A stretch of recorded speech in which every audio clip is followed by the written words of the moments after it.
بہرحال میں مجبور ہوا۔ بنیادی بات یہ ہے کہ گزشتہ 9 سال کا طویل عرصہ TRS حکومت کا گزر چکا ہے، اور اس 9 سال کا یقینی طور پر 13% یا 14% مسلمان جو ریاست میں ہیں ان کو، اور پھر وہ جو امن و انصاف پر یقین رکھتے ہیں ان کو اس کا جائزہ لینا چاہیے۔ کودنڈا رام صاحب کی یہاں پر موجودگی یقینی طور پر بہت بڑا سمجھیے کہ ایک پیغام ہے۔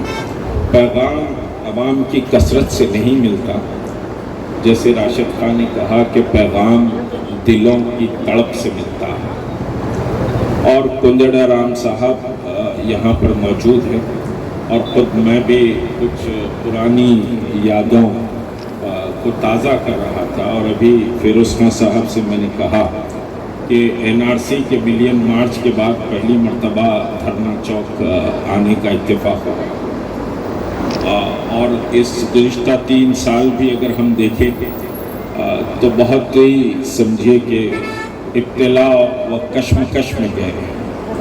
سدیر کمیشن قائم کیا جاتا ہے ریاستی حکومت کی جانب سے، اور اس سدیر کمیشن کی فائنڈنگ پر عمل نہیں کیا جاتا۔ یہ ایک بڑا تماشا ہے کہ حکومت خود سدیر کمیشن کو قائم کرتی ہے، اور مسلمانوں کی بے بسی، بے بساتی، ان کی مفلسی، ان کی مجبوریاں، ان کی تعلیم، ان کی معیشت، یہ سارے چیزوں کا جائزہ سدیر کمیشن لیتا ہے، اور سدیر کمیشن کی رپورٹ آنے کے بعد اس رپورٹ پر یہ حکومت عمل آوری نہیں کرتی۔ اس سے زیادہ اور مکاری، اس سے زیادہ اور سمجھیے کہ دھوکہ نہیں ہو سکتا کہ آپ نے ہی 12% ریزرویشن کے لیے سدیر کمیشن کو قائم کیا، ساری ریاست سے سروے کیا گیا کہ مسلمانوں کا موقف کیا ہے، اور پھر 12% کس اینگل میں کس طرح سے چندر شیکھر راؤ نے بات کہی تھی وہ آپ کے سامنے۔ آپ اسمبلی کا اسپیشل سیشن کال کرتے، مجھے دلالوں پر بھی بڑا افسوس ہوتا ہے کہ دلال اتنے بے خوف ہو گئے ہیں کہ ان کو کسی چیز کی نہ پرواہ ہے نہ کسی چیز کی وہ فکر کرتے، کیونکہ آپ میں وہ حوصلہ اور سوال کرنے کی قوت آپ میں باقی نہیں رہی۔ ابھی مسلم پولیٹیکل جماعت کا ذکر راشد خان نے کیا، آپ اندازہ لگائیے کہ 18 اپریل 2016 کو اسمبلی کا اسپیشل سیشن بلایا گیا۔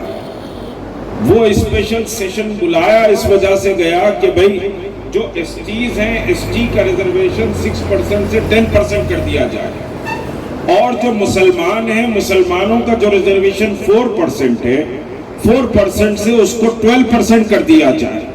اسپیشل سیشن بلایا گیا اسمبلی کی، ریزولوشن پاس کیا گیا، اس میں چیف منسٹر نے خود ریزولوشن پیش کیا، اور ایک لمبی چوڑی تقریر اسمبلی میں چیف منسٹر نے کی۔ اس کے بعد اس کو سمجھیے سینٹرل کو بھیجا دیا گیا۔ ٹھیک ہے، اس وقت قانونی رکاوٹیں تھیں، ہم بھی سمجھ رہے تھے یہ سوائے آئی واش کے یا سوائے دھوکہ دینے کے کوئی اور چیز نہیں۔ یہ آئی واش تھا کیونکہ کوئی ریزرویشن میں اسٹیٹ گورنمنٹ اضافہ نہیں کر سکتی تھی۔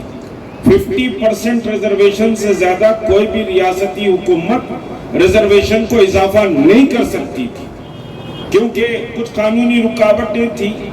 بہرحال سپریم کورٹ نے ایک بیریئر لگا دیا تھا کہ بھئی 50%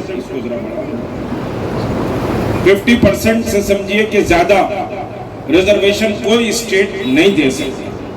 یہ ایک بیریئر تھا اندرا سہانی کیس کا فلاں۔ اس کے بعد جب اکنامیکل ویکر سیکشن کے نام پر پارلیمنٹ میں کانسٹیٹیوشن امائنڈمنٹ ہوا، اور کانسٹیٹیوشن امائنڈمنٹ کر کے ویکر سیکشن کے لیے 10% ریزرویشن دیا گیا. 10% ریزرویشن جب دیا گیا تو یہ 50% کا جو بیریئر ہے وہ ٹوٹ گیا. اب ہر چیف منسٹر کے ہاتھ کھلے ہو گئے اور اسٹیٹ فری سمجھیے کے ساتھ فری ہو گئی کہ کسی بھی کمیونٹی کا وہ سروے کرا کر اس کو ریزرویشن دے سکتی تھی. جیسے یہ بیریئر ٹوٹا چیف منسٹر کا اندازہ لگائیے اس کی ذہنیت کو پڑھنے کے لیے میں یہ بات کہہ رہا ہوں. کوئی جذباتی تقریر کرنا نہیں چاہتا, میں صرف مسائل پر بات کروں گا اور آپ کے شعور کو دستک دینا چاہتا ہوں کہ چیف منسٹر نے جیسے یہ بیریئر ٹوٹا 1 اکتوبر 1922 کو ایس ٹیز کو جو 6% ریزرویشن تھا وہ ریزرویشن 10% کر دیا وعدے کے مطابق. اب ایس ٹی کو 10% کیا تو مسلمانوں کو بھوٹا بتا دیا. مسلمانوں کا ریزرویشن بھی جبکہ سیم اسپیشل اسمبلی سیشن میں مسلمانوں کے ریزرویشن کے لیے آپ نے ریزولوشن پاس کیا.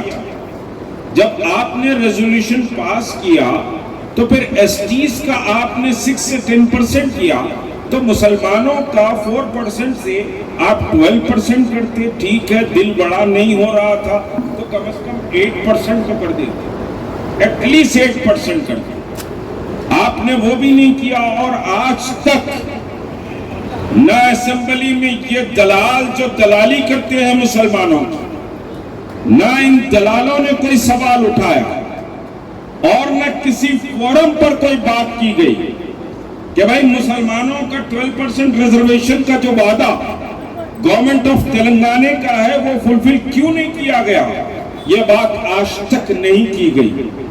اب اس کے بعد گزشتہ سمجھیے 4 مہینے پہلے 3 مہینے پہلے ہم نے ایک راؤنڈ ٹیبل کانفرنس 12% پہ کنڈکٹ کی تھی.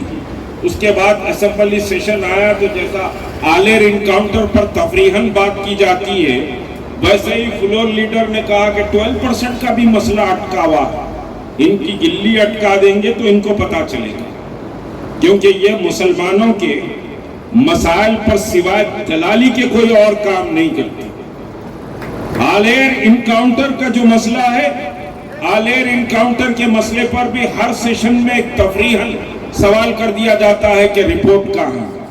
ابھی میں پرسوں دیکھ رہا تھا مکہ مسجد بلاسٹ کے میں جو سمجھیے کہ پولیس فائرنگ اور پھر بلاسٹ سے جو لوگ شہید ہوئے ہیں ان کے تعلق سے گزشتہ جمعۃ الوداع کو حضرت اعلیٰ تقریر کر رہے تھے. اسی مکہ مسجد میں بلاسٹ ہوا, آج تک رپورٹ نہیں آئی. آپ ہجڑے ہیں, رپورٹ کیوں نہیں مانگے؟ آپ رپورٹ کیوں نہیں مانگے؟ کیا آپ زنقے ہیں جو رپورٹ حکومت سے آج تک نہیں مانگے؟ کیا مجبوری تھی جو آپ رپورٹ نہیں مانگے؟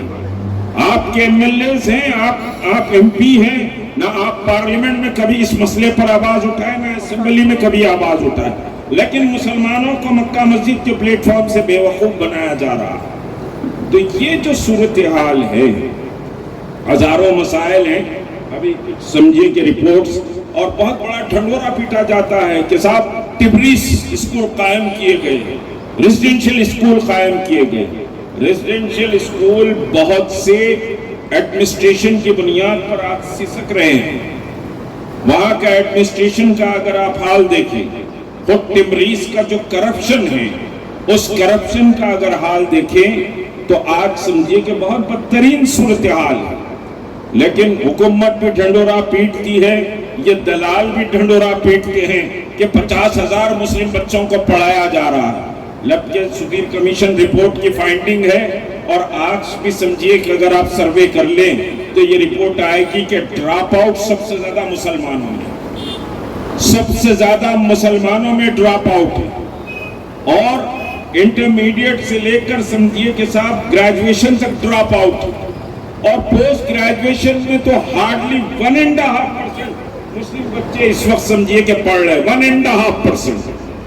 اور جو عثمانیہ یونیورسٹی کا ڈراپ آؤٹ ہے وہ تو 1% بھی سمجھیے بچے وہاں پر تعلیم حاصل نہیں کر رہے ہیں. اردو کے تعلق سے بہت اچھی بات راشد خان نے کہی, اردو کے بہت اشعار آپ بولتے ہیں اور پھر عربی میں ماشاءاللہ، سبحان اللہ، اللہ چاہا تو انشاءاللہ۔ یہ ہمارے چیف منسٹر کا سمجھیے کہ تکیہ کلام ہوتا ہے، ایک ٹوپی پہن لیتے، مسلمانوں کو بے وقوف بناتے۔ تو مسلمان جوکر نہیں ہیں، اور مسلمان کوئی اب لک صابن بھی نہیں ہے پھسل کے آپ کی طرف آ جائے۔ یہ بات سمجھ لیجیے۔ انشاءاللہ، ماشاءاللہ، سبحان اللہ، یہ جو جملے بولتے، پھر کچھ سمجھیے امام ضامن کے چیف منسٹر فوری ہاتھ چوم لیتے۔ ہاتھ چومنے کی ایک منسٹری ہونا چاہیے، ہاتھ چومنے کی بھی ایک منسٹری ہو گئی ہے، اس سے بڑھ کے تو کچھ نہیں کر سکتے۔ اس سے بڑھ کے تو ایک سمجھیے کہ ایک معاملے کانسٹیبل کا بھی سمجھیے کہ آپ کانسٹیبل سے نیچے بھی ہوم گارڈ کا بھی ٹرانسفر یا اس کو اپوائنٹ کرنے کی حیثیت آپ کی نہیں ہے۔ ہاتھ چومنے کی، امام ضامن بننے کی حیثیت ضرور ہے۔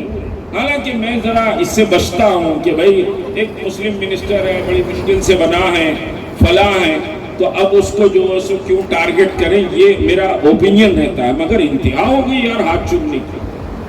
اور کبھی اس پورے 9 سال میں ایک مسلم ایشو پر یہ لوگ بات کیے ہیں کہ یہ دیکھ لیجیے، ان کا تو گھیراؤ کریے، ان کو باہر نکلنے مت دیجیے، کیونکہ یہ 9 سال تک آپ کو لوٹے ہیں۔ سنہرا تلنگانہ کی بات ہوئی، تلنگانہ کا مرد کندنڈارام یہاں پر بیٹھے ہوئے ہیں، جو سمجھیے کہ ایک دیہات کو جا کر تلنگانہ موومنٹ کو کھڑا کرے، اور بغیر کسی سمجھیے کہ لاکھ اور لپیٹ کے بات کہہ رہا ہوں کہ تلنگانہ کو لانے میں ہر طبقے، ہر قوم، ہر کیٹیگری کا سمجھیے کہ بہت بڑا رول۔ تلنگانہ صرف یہ ٹی آر ایس کی وجہ سے نہیں آیا، ٹی آر ایس تو معاملہ داریاں کرتے ہوئے بیٹھی ہوئی تھی، ٹی آر ایس معاملہ داریاں کرتے بیٹھی ہوئی تھی، میں وہ بات نہیں کہوں گا۔ یہی لگاتار سمجھیے کہ 7 دن ایک تلنگانہ کے لیے دھرنا ہوا تھا جو کندنڈارام صاحب نے آرگنائز کیا تھا۔ اس تلنگانہ تحریک کی باتوں میں سمجھے کہ وہ تاریخ میں نہیں جاؤں گا، لیکن کے سی آر نے جو معاملہ داری کی تلنگانہ کے مسئلے پر، اب اس کے بعد قسمت سے سمجھیے کہ صاحب ہانڈی پھوٹی تو سارا کچھ ان کو مل گیا۔ اب ان کو ملا تو پھر اس کے ساتھ وہ جو تلنگانہ کی مخالفت کرتے تھے وہ بھی آ کر دلال ان کے گود میں بیٹھ گئے، تو پوری مسلم کمیونٹی کو انہوں نے ایک لحاظ سے سمجھیے کہ سولڈ کر دیا۔ 9 سال کیا دیا 9 سال میں اس تلنگانہ حکومت نے مسلمانوں کو کہیں؟ گولڈن تلنگانہ کی بات کی گئی، مسلمانوں کے لیے نہ روزگار کے سمجھیے مواقع رہے، اردو اکیڈمی کو تباہ برباد کر دیا گیا، اردو زبان کو دفن کر دیا گیا، جبکہ اردو زبان تلنگانہ کی تہذیب سے جڑی ہوئی زبان ہے، اردو زبان تلنگانہ کی تہذیب اور ثقافت سے جڑی ہوئی زبان ہے۔ اس زبان پر آپ نے مسلمانوں کو سمجھیے کہ اس طرح ذلیل اور رسوا کیا، اور یہ دلال، یہ بے شرم لوگ اس پر ایک سوال نہیں اٹھائے۔ آج جو تیلگو سمجھیے کہ صاحب اردو اکیڈمی کا چیئرمین ہے، اس کو اردو میں ایک نام لکھنا بھی نہیں آتا۔ This is the big joke۔ یہ ایک بڑا جوک ہے کہ صاحب جو اردو اکیڈمی کا چیئرمین ہے وہ اردو لکھنے کے لیے ایک لفظ بھی اردو نہیں لکھتا ہے، اور اپنی پوری پبلسٹی کے بینرز وغیرہ تیلگو میں لگاتا ہے، اس کو اردو لکھنا نہیں آتا۔ اس سے بڑا اور کیا مذاق ہے؟ اردو ماننے والے اور اردو پڑھنے والوں کے ساتھ، اور عثمانیہ یونیورسٹی کے دائرۃ المعارف کا کیا حال ہے؟ وہ انتہائی سمجھیے کہ دنیا کا سب سے قیمتی اثاثہ ہے، جس کو آپ واقف نہیں ہوں گے۔ دائرۃ المعارف کیا چیز ہے؟ نظام دکن نے جو عثمانیہ یونیورسٹی پہ جو بجٹ لگایا تھا، اتنا ہی بجٹ دائرۃ المعارف کے لیے لگایا تھا، اور وہ دنیا کا سب سے بڑا عظیم ادارہ ہے دائرۃ المعارف، اس کو برباد کر دیا گیا، پورے اردو زبان کو برباد کر دیا گیا۔ اب میٹھے میٹھے کھٹے کھٹے باتیں، اب وقت کی بات تو کیا کریں، کتنا وقت پہ روئے اتنا کم ہے، اتنا وقت کو تباہ کیا۔ اور آپ کو بتاؤں دلی میں بہت سمجھیے کہ کچھ لوگ بیٹھے ہوئے تھے، انہوں نے ان لوگوں کی فائنڈنگ بتا رہا، ان لوگوں کا احساس، ایک وقت ہم کچھ ڈسکشن کر رہے تھے، انٹلیکچوئلز بیٹھے ہوئے، تو ان لوگوں کا احساس یہ ہے کہ سب سے زیادہ دکن کے علاقے میں یعنی تلنگانہ میں وقف کی جائیدادوں کو کھا کر دولت مند اگر کوئی بنے ہیں تو وہ مجلس اتحاد المسلمین کے لوگ۔ وقف کی جائیدادوں کو سب سے زیادہ انہوں نے لوٹا، انہوں نے کھایا، اور ان کی دولت اور ان کی عمارات بہت سمجھے کہ بڑا حصہ وقف کی جائیدادوں میں سے ان کا ہے، تو وقف برباد کر دیا گیا۔ اب 20 گاڑیاں دے رہے ہیں، آپ اندازہ لگائیے 20 کار سیلف امپلائمنٹ کے لیے، 20 کار، 20 یا 12، 20 سمجھیے کہ کار دے رہے ہیں۔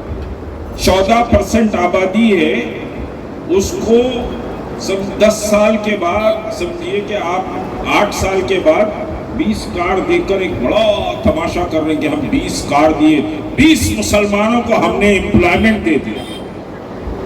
وہ بھی سمجھیے کہ صاحب ٹوٹل اس پر نہیں دیا بلکہ 80% سمجھیے کہ صاحب سبسیڈی پر دیا۔ 20 کار، بہت بڑا، کیا بڑا کارنامہ گولڈن تلنگانے کا، گولڈن تلنگانے کا کارنامہ ہے۔